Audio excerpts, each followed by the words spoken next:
स्वागत है बच्चों। मैं अनिल कुमार सिंह और सहायक अध्यापक पंडित दीनदयाल उपाध्याय राजकीय मॉडल इंटर कॉलेज पचनी। बच्चों, जो आज हमारे चर्चा के बिंदु हैं वो है फसलों की कीटों, बीमारियों एवं जानवरों से सुरक्षा, कीटों एवं बीमारियों से सुरक्षा, पौधों की बाड़ लगाना, कटीली झाड़ी लगाना, खाई बनाकर सुरक्षा, कटीले तार की बाड़ लगाकर सुरक्षा, पक्की बाड़ लगाना, विद्युत तार की बाड़ लगाना और बाड़ लगाने में ध्यान देने योग्य बातें कि फसलों की कीटों, बीमारियों एवं जानवरों से सुरक्षा कैसे की जाती है। फसलों को मुख्यतः कीड़ों, बीमारियों एवं जानवरों द्वारा हानि पहुंचाई जाती है। कीड़ों तथा बीमारियों की रोकथाम हेतु कीटनाशी एवं कवकनाशी दवाओं का प्रयोग किया जाता है। जानवरों से फसलों की कुछ विशेष ख्याल किए जाते हैं, जैसे फसलों को कीटों, बीमारियों एवं जानवरों से सुरक्षा का प्रबंध किसान को अवश्य करना चाहिए ताकि हमारी फसल सुरक्षित रहे। तो हम ये सुरक्षा कैसे करें, इन कीटों से और बीमारियों से सुरक्षा किस प्रकार करें फसल की, आइए अब उसके बारे में चर्चा करते हैं। कीटों एवं बीमारियों को एकत्रित प्रबंधन द्वारा प्रभावी तौर पर नियंत्रित किया जा सकता है, जिसके प्रमुख बिंदु आप यहां पर निम्नों देखेंगे। सरल क्रियाओं द्वारा, यानी गर्मी की जुताई यानी अगेती बुआई जिसको बोलते हैं। हम लोग देखते हैं कि गर्मी में हम लोग अक्सर जब हमारे खेत खाली हो जाते हैं तो हम ट्रैक्टर से जुताई करवा देते हैं। वो जुताई जो होती है वो खरपतवार को नियंत्रित करती है, भूमि को शोधित करती है। फसल चक्र, बीज शोधन जैसे उपाय सस्य क्रियाओं के अंतर्गत आते हैं बच्चों, जिनको हमें किसानों को करना चाहिए। इससे कहीं ना कहीं बीमारियां जो होती हैं वो फसलों को नहीं लगती हैं। नंबर दूसरा है कि अवरोधित प्रजातियों की बुवाई करना। कैसे? प्रजातियां रोगों एवं कीटों के प्रति अलग अलग सहनशीलता स्तर प्रदर्शित करती हैं। अवरोधित प्रजातियों को अपनाकर कीटों एवं रोगों के प्रकोप से बचा जा सकता है। अब इसका यहाँ पर तात्पर्य क्या है बच्चों? आप लोग देखते होंगे कि यदि खेत में एक वर्ष गेहूं बोया जाता है तो अगले वर्ष वहां पर गेहूं बोने में कहीं ना कहीं कुछ ना कुछ बीमारियां गेहूं में उत्पन्न होती हैं। उससे बचने के लिए किसान ये करता है कि कोई दूसरी फसल वहां पर अल्टरनेटिव फसल वहां पर प्रयोग करता है, यानी उसकी जगह में कोई दूसरी फसल लगा देता है। इससे कहीं ना कहीं भूमि का शोधन भी होता है और फसल अच्छी तैयार होती है। तीसरा बिंदु है बच्चों संगरोधन। फसलों में रोगों एवं कीटों के फैलने से रोकने के लिए कहीं ना कहीं नई जगह में प्रवेश न होने देना कहीं संगरोधन कहलाता है। फिर एक बार समझिए कि फसलों में रोगों एवं कीटों के फैलने से रोकना अथवा नई जगह में प्रवेश न होने देना संगरोधन कहलाता है। इसके अंतर्गत रोग व कीट मुक्त बीज प्राप्त करना प्रमुख है। हमारे यहाँ पर जो ब्लॉक से बीज मिलते हैं वो बीज कहीं ना कहीं कीट रहित होते हैं, रोग रहित होते हैं, हमें उन्हीं का प्रयोग करना चाहिए। अगला जो बिंदु है जैविक नियंत्रण। आप यहाँ पर देखेंगे जैविक नियंत्रण। कीटों एवं रोगों के कई जीव शत्रु होते हैं तथा इनको खाकर वो इनकी संख्या पर नियंत्रण करते हैं। कुछ कीट अंडों एवं लार्वा को खाते हैं, कुछ फफूंद दूसरी फफूंद को खाकर नियंत्रित करती है।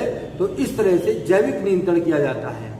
यांत्रिक नियंत्रण, इनमें कीटों को हाथ से बीनकर जाल में पकड़कर एवं प्रकाश प्रपंच से नियंत्रित किया जाता है। रोगी अंगों को काट करके जला दिया जाता है। आप बच्चों देखेंगे कि पेड़ पौधों में जब कीट लग जाते हैं तो हम उतना भाग काट देते हैं। काटने के बाद वहां पर वो फिर फलकना शुरू कर देता है, वहां पर नई नई कपोले आती हैं, नई नई शाखाएं उत्पन्न हो जाती हैं। तो इस तरह से हम इनको नियंत्रित करते हैं। अब हम बाढ़ की तरफ बढ़ रहे हैं कि बाढ़ लगाना क्या होता है। प्रायः आपने जंगली एवं पालतू पशुओं से सुरक्षा हेतु झाड़ीनुमा पौधे अथवा तार की लगी हुई बाड़ देखी होगी। हम लोग अमूमन देखते हैं कि कोई कटीली तार की बाड़ लगाए हुए है, कोई कांटे रूंधे हुए हैं। तो ये सारी चीजें कहीं ना कहीं बाढ़ के अंतर्गत आती हैं। तो हम थोड़ी बाढ़ों के प्रकार पढ़ते हैं कि कितने प्रकार की बाढ़ लगाई जा सकती है। जैसे पहला है हमारा कि पौधों की बाढ़ लगाना। इसके अंतर्गत आप देखेंगे कि इस विधि में जानवरों से फसलों की सुरक्षा मेड़ों के किनारे झाड़ीदार पौधे लगाकर की जाती है। अमूमन आप देखेंगे कि यदि करौंदा के बीज अपने मेड़ के चारों ओर डाल दिए जाएं तो वो कुछ दिनों बाद पौध के रूप में तैयार हो जाते हैं, या फिर हम करौंदे की जो है बेल लगाएं, कलम लगाएं, और इस तरह से वो कहीं ना कहीं बाड़ का काम करने लगती है। इसमें हम मेहंदी को भी लगा सकते हैं। बाड़ लगाने हेतु सरपत, मेहंदी, करौंदा आदि पौधों का इस्तेमाल किया जाता है। इन पौधों की समय समय पर कटाई छटाई करके अनावश्यक बढ़वार को रोकना भी होता है, अन्यथा ये अपना प्रभाव कुछ अलग दिखाते हैं। कटीली झाड़ी लगाना ये दूसरा बाड़ का प्रकार है। इस विधि में कटीले पौधों को पास पास बाड़नुमा लगाकर जानवरों से फसलों की सुरक्षा की जाती है। कटीली झाड़ी लगाने हेतु झरबेरी, करौंदा, बबूल, जंगल जलेबी इत्यादि पौधों का बच्चों प्रयोग किया जाता है। कटीले पौधों की बाड़ दो प्रकार से लगाई जाती है। पहली सूखी कटीली बाड़ और दूसरी हरी कटीली झाड़ियों को लगाकर। सूखी कटीली क्या होता है बच्चों? कटीली झाड़ियों की शाखाओं को काटकर खेतों के किनारे अस्थायी बाड़ लगाई जाती है, वो कटीली झाड़ कहलाती है। और हरी कटीली झाड़ियां क्या है? इसमें पौधा, करौंदे तथा देसी बबूल के पौधों को कम दूरी पर मेड़ों पर लगाया जाता है। खाई बनाकर सुरक्षा। इस विधि में खेत के चारों ओर मेड़ों के किनारे 15 मीटर चौड़ी तथा 1 मीटर गहरी खाई खोदकर जानवरों के प्रवेश को बच्चों रोका जाता है। यह है खाई बना करके। अगला जो बिंदु है हमारा वो है कटीले तार वाला, कटीले तार की बाड़ लगाना। ये आप लोग अमूमन अपने बच्चों खेतों में देखते होंगे। आपने देखा होगा कि गृह वाटिका के किनारे बड़े बड़े जो क्षेत्र होते हैं उनके चारों ओर खंबे के सहारे कटीले तार लगाए जाते हैं। यही कटीले तार, इनकी एक विधि होती है और इस विधि को अपनाते हुए जब हम कटीले तारों का प्रयोग करते हैं तो ये कटीले तार से बनी हुई बाड़ कहलाती है। बाड़ लगाते समय खंभों की ऊंचाई तथा कटीले तारों के बीच की दूरी इतनी रखी जाती है कि बड़े जानवर इसे फांद ना सके तथा छोटे जानवर प्रवेश ना कर सके। किन्हीं विशेष स्थानों पर दूसरी विधियां भी अपनाई जाती हैं, जैसे जालीदार, तारनुमा तथा खखड़ी द्वारा बाड़ लगाना। आप लोगों ने देखा होगा खेतों में कुछ लोग जालीदार लगाते हैं और कुछ लोग कटीले तारों का प्रयोग करते हैं। जालीदार तार की बाड़ क्या है? इस प्रकार की जो बाड़ होती है ये छोटे भूखंडों के किनारे एवं गृह वाटिका में 1 मीटर चौड़ी तार की जाली को लकड़ी या लोहे के खंभों की सहायता से बच्चों लगाया जाता है। खखड़ी बाड़ क्या होती है? इस विधि में पहाड़ी क्षेत्रों में पत्थर के छोटे छोटे टुकड़ों को दीवार की तरह खेत के चारों तरफ रखकर बाड़ बनाते हैं। इसमें सीमेंट या मिट्टी का प्रयोग दीवार बनाने हेतु नहीं किया जाता है। आप मध्य प्रदेश में जाएंगे तो वहां पर पत्थरों की चुन चुन करके एक दीवार बच्चों बना देते हैं। पक्की बाड़ लगाना। पक्की बाड़ लगाने का तात्पर्य क्या है?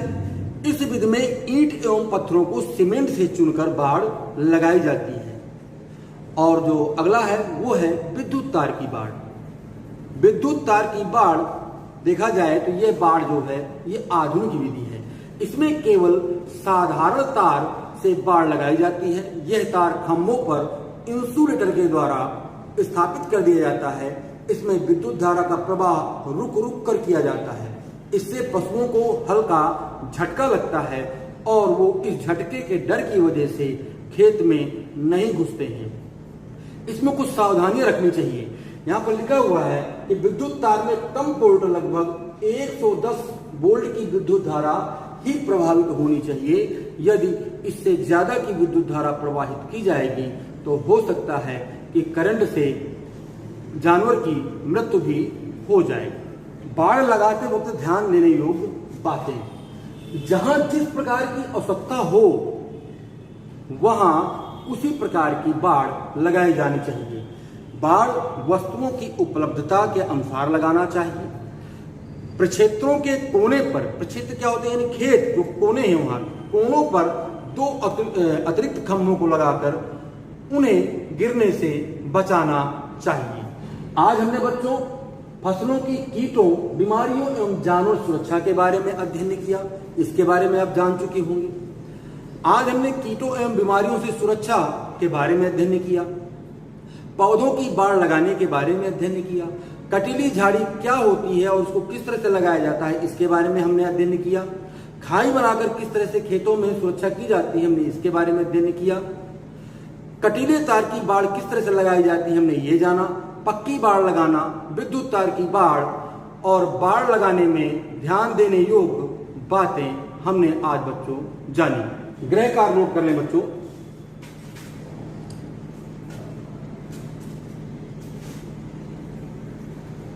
यहां पर आप नोट है, इसको आप नोट कर सकते हैं स्क्रीन से बच्चों।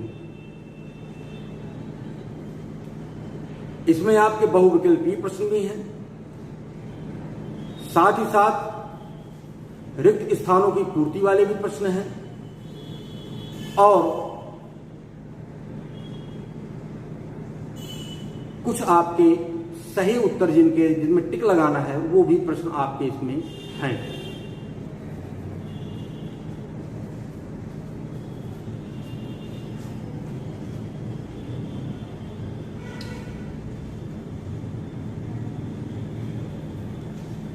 अगले वीडियो में हम अध्याय 6 के बारे में, जो अध्याय 6 है आपका, उसके बारे में अध्ययन करेंगे। धन्यवाद।